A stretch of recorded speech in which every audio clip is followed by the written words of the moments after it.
Hello, this is Franklin Graham, and I just want to say thank you for your generous support and prayers as we take the gospel of Jesus Christ. Hello, this is Franklin Graham, and I want to personally thank you for your support and prayers as we take the gospel of Jesus Christ around the world.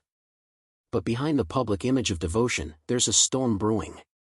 Franklin Graham, once hailed as the heir to Billy Graham's legacy, built a billion-dollar empire on his father's name, but now, in late 2025, it's all teetering on the edge of collapse. Federal investigators are circling. His health is failing. And insiders say explosive revelations are coming about his organizations, his politics, and even his personal life that could shock the nation. The son who was supposed to carry on Billy Graham's message might be the one who destroys it. Today, we trace the story of Franklin Graham, the boy who grew up in a log cabin in the Appalachian Mountains, the rebel who defied his father, and the evangelist whose choices may reshape American Christianity forever. Franklin Graham was born on July 14, 1952, the fourth of 5 children to Billy Graham and Ruth Bell Graham. From the very beginning, his life was far from ordinary. The family lived in a log cabin built from abandoned timber, deep in the Appalachian Mountains of North Carolina. They paid barely $12 or $13 an acre in 1954, eventually owning 200 acres, 120 apple trees, and 18 natural springs. But the rustic surroundings hid the pressures within. Billy Graham was already a global icon. By the time Franklin was 2, his father had formed the Billy Graham Evangelistic Association and was frequently absent, sometimes 200 days a year or more. Stadiums packed with tens of thousands awaited Billy's sermons, while Franklin was left largely in the care of his mother, Ruth. Ruth Bell Graham, born in China to missionary doctors, brought an adventurous and resilient spirit to the household. She managed construction projects, legal documents, and land acquisitions while keeping the home secure, especially after the FBI warned of potential threats. Little Piney Cove, the family retreat, became a fortress for Franklin and his siblings, Gigi, and Bunny, and later Ned. Even in this idyllic-seeming setting, Franklin felt the weight of expectation. His father was revered worldwide, but he was a stranger at home. Ruth maintained strict rules: no television, no dancing, and daily morning prayers. Yet Franklin's early experiences, illnesses, boarding schools, and exposure to his father's global ministry would shape him in profound ways. By age 11, Franklin was sent to Stony Brook School in New York, a strict Christian boarding academy. He hated it. The discipline, distance, and religion all suffocated him. Homesick and bitter, he began to rebel. By 13, Franklin experimented with alcohol. By 15, he was taking cars without permission. He even crashed one, breaking his jaw, though details vary. At 16, he moved to Texas, joining a rock band called the Knights, embracing everything his father opposed: long hair, loud music, and the defiance of tradition.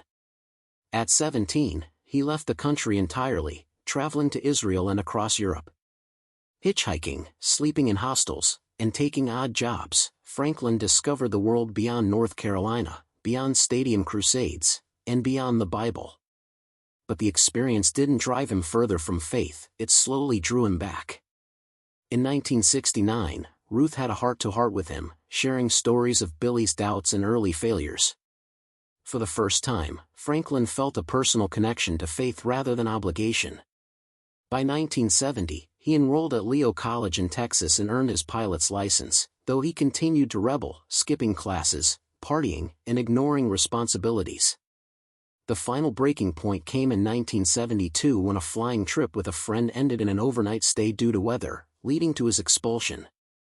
Returning to North Carolina, he enrolled at Montreat Anderson College, graduating with an associate degree in 1974. He reconnected with Jane Austen Cunningham, a Baptist girl from Boone. Their relationship was tested by his rebellion, but Jane saw potential in him, and she stayed. In August 1974, Franklin traveled with his parents to Switzerland to celebrate his 22nd birthday. During a walk by Lake Geneva, Billy told him, "You can't keep sitting on the fence. Either follow Jesus or walk away." Franklin resisted at first. but while alone in Jerusalem, he experienced a turning point. Reading Romans 8 verse 1, he surrendered his life to God, putting out his cigarette, kneeling by his bed, and saying, "God, I've sinned against you. I'm sorry. If you can take what's left of my life, you can have it." A month later, Franklin married Jane in front of 150 family and friends. The rebellious teen who stole cars and drank beer now stood before God and family as a man changed. He quit drinking, smoking, and began a new life focused on faith and family. Together, Franklin and Jane would raise 4 children and, later, 11 grandchildren. Franklin's early adult years were defined by mission work. A 1973 trip with Bob Pierce, founder of World Vision and Samaritan's Purse, exposed him to suffering he couldn't ignore.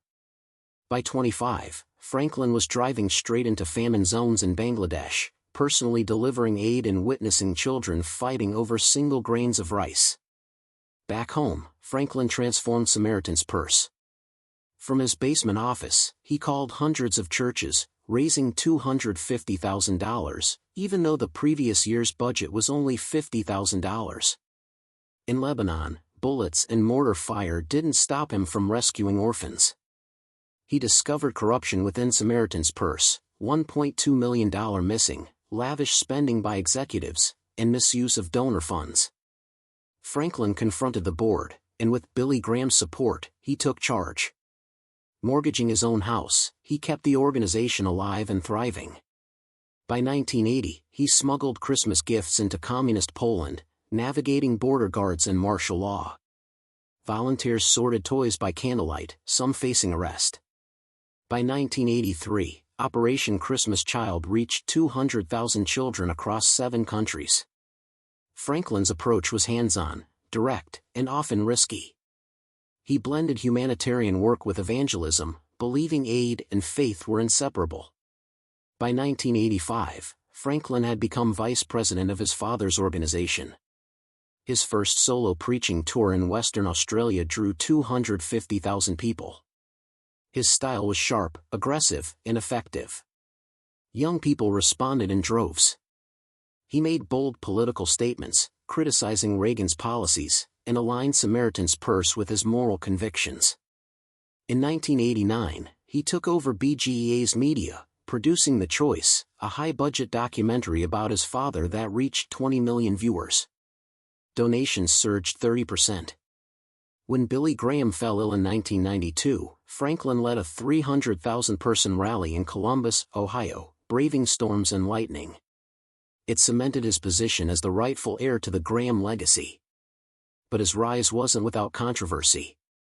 Franklin exposed Bob Pierce's moral failures in a book, drawing both praise and accusations of betrayal. Franklin's career became increasingly polarized. In 2006, he publicly labeled Islam as very evil and wicked, sparking death threats and FBI intervention. His stance alienated younger evangelicals and caused tour cancellations. In 2012, he invested $2 million in North Carolina's Amendment 1, banning same-sex marriage. He even involved his 93-year-old father in the campaign.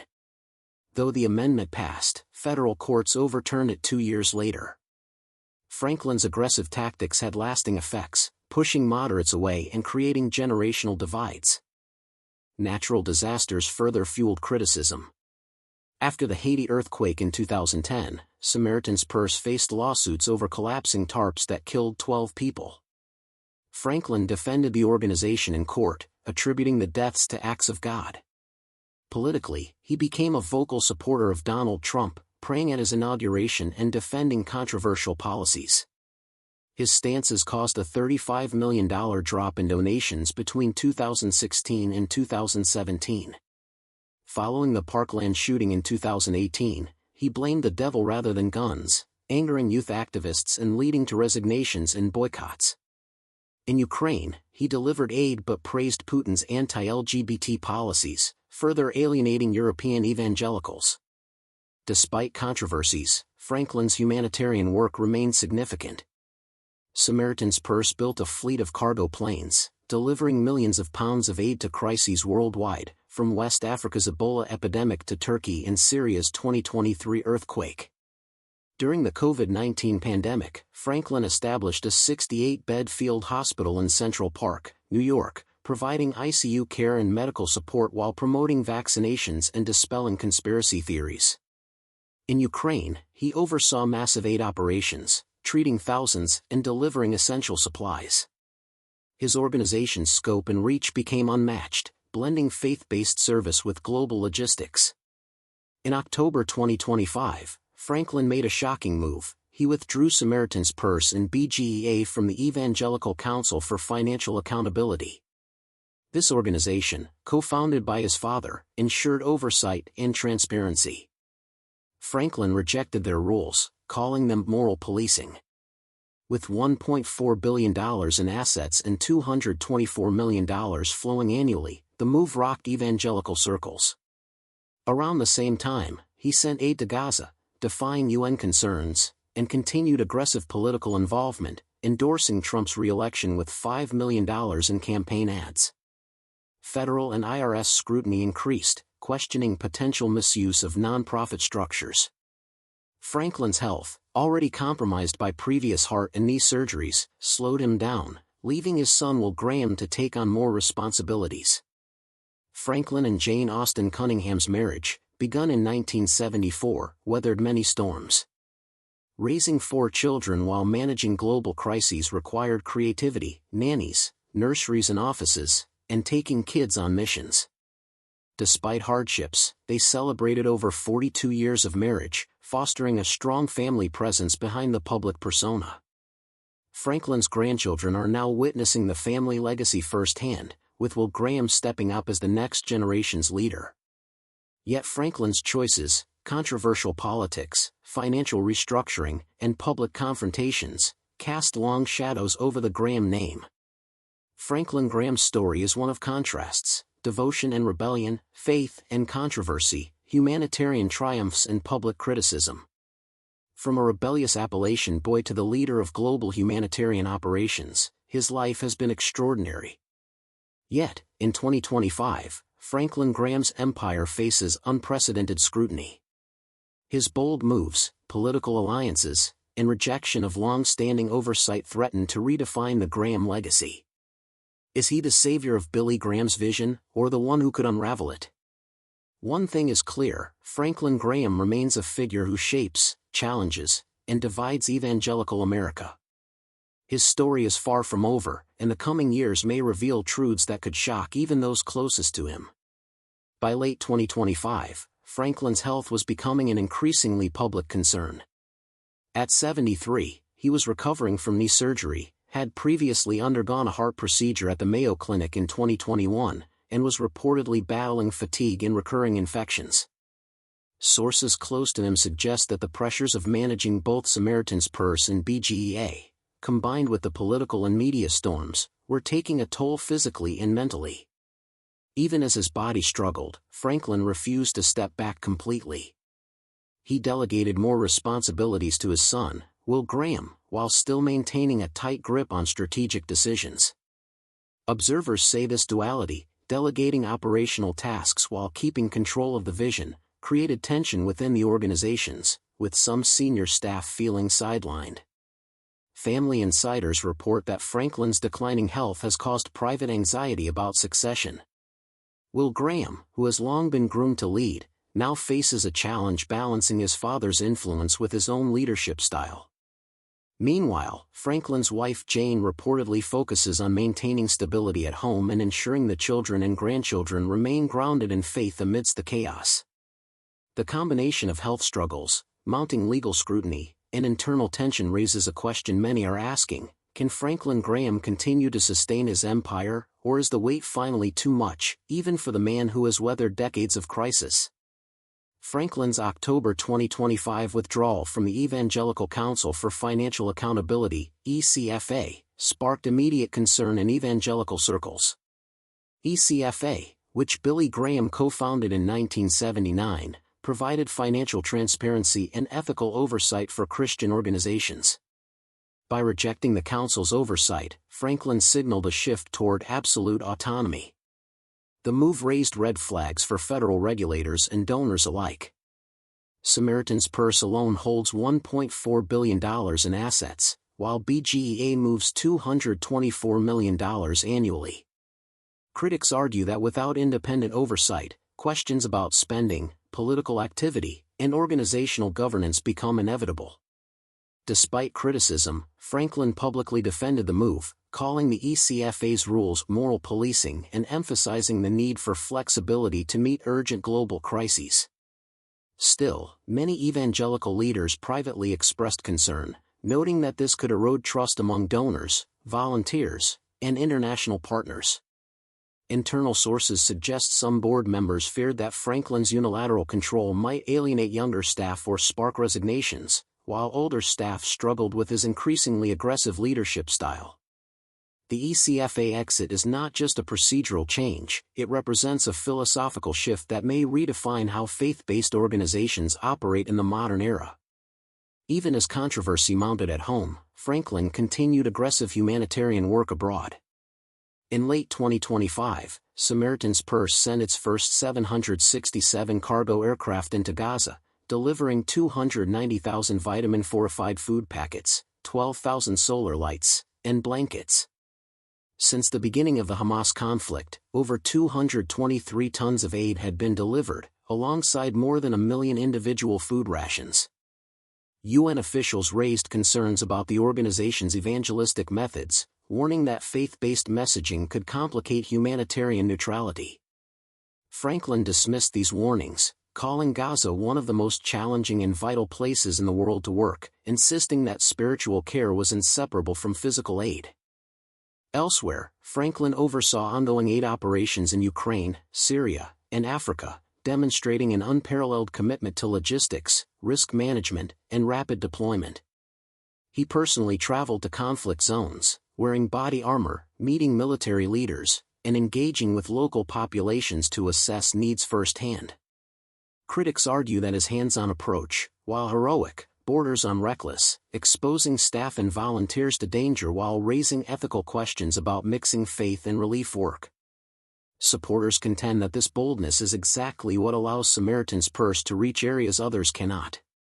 Franklin's political activity in 2024 to 2025 drew intense scrutiny.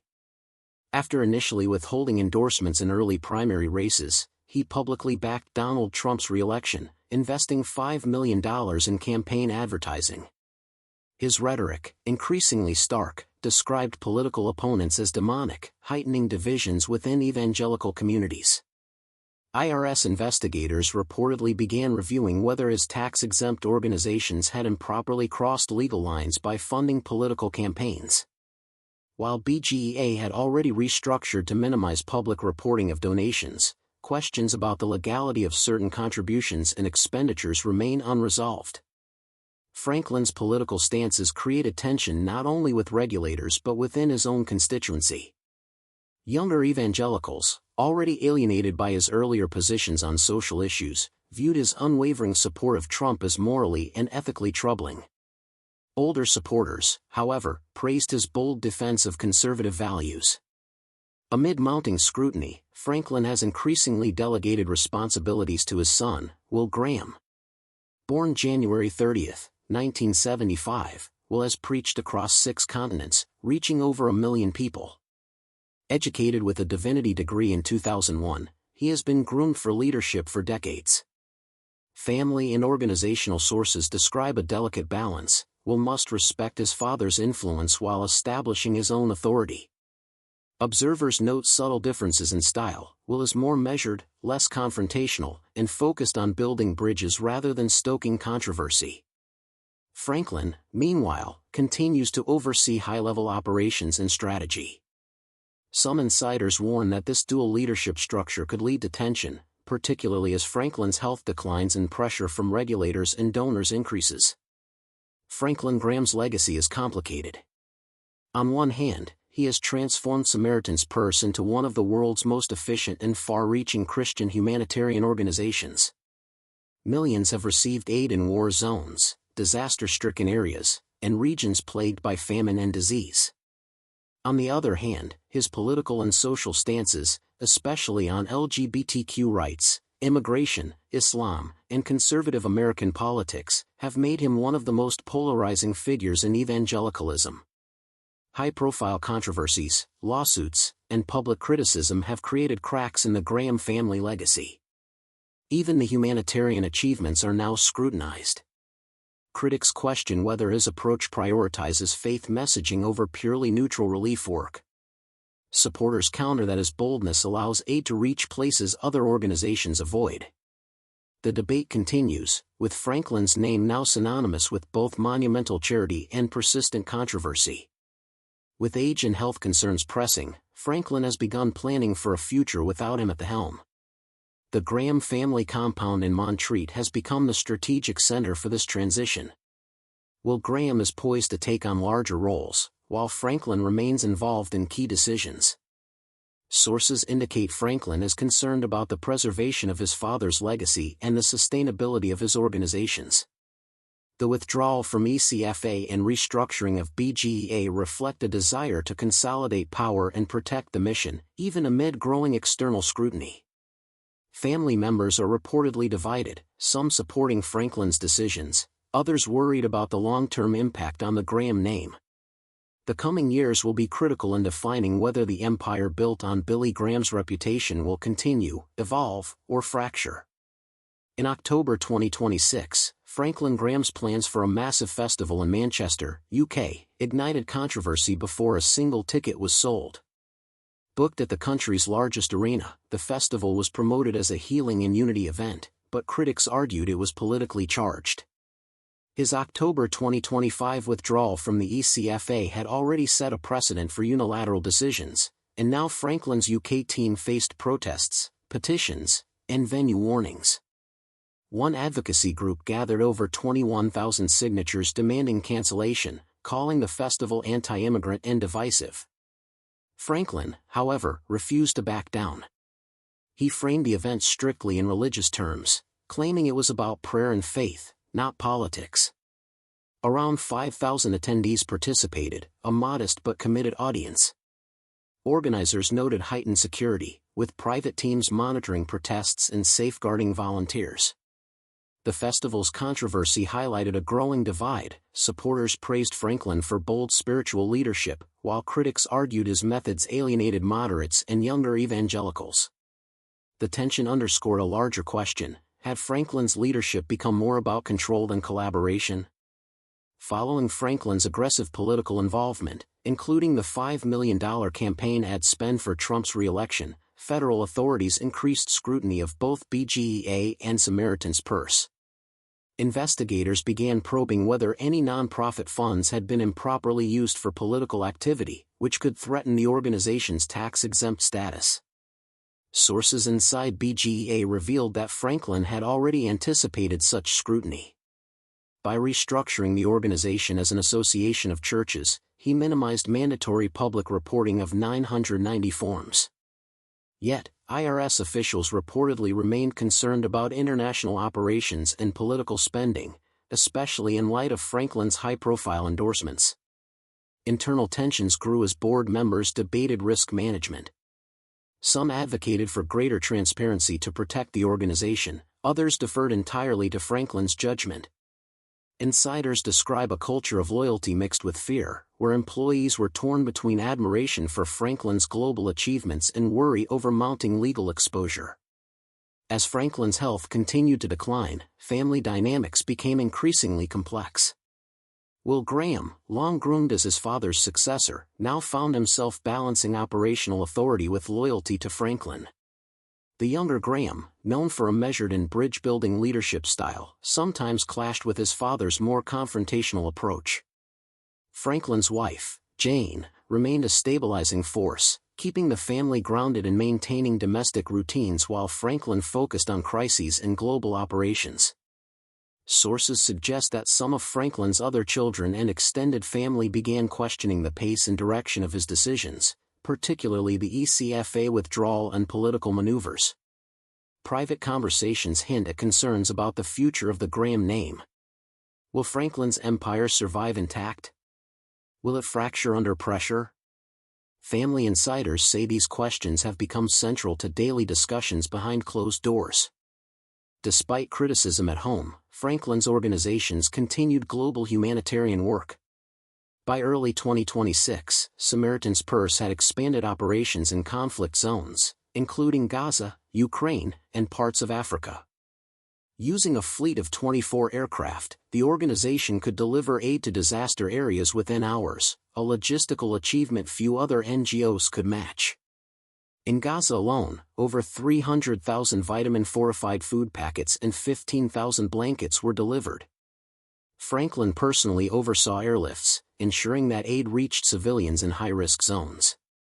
UN officials raised repeated concerns about evangelistic methods, but Franklin insisted spiritual ministry was inseparable from humanitarian work. Meanwhile, in Ukraine, Samaritan's Purse treated tens of thousands of patients, distributed millions of meals, and coordinated trauma support for refugees. Critics argue that Franklin's visible political stances sometimes undermine the perception of neutrality, potentially putting staff at risk.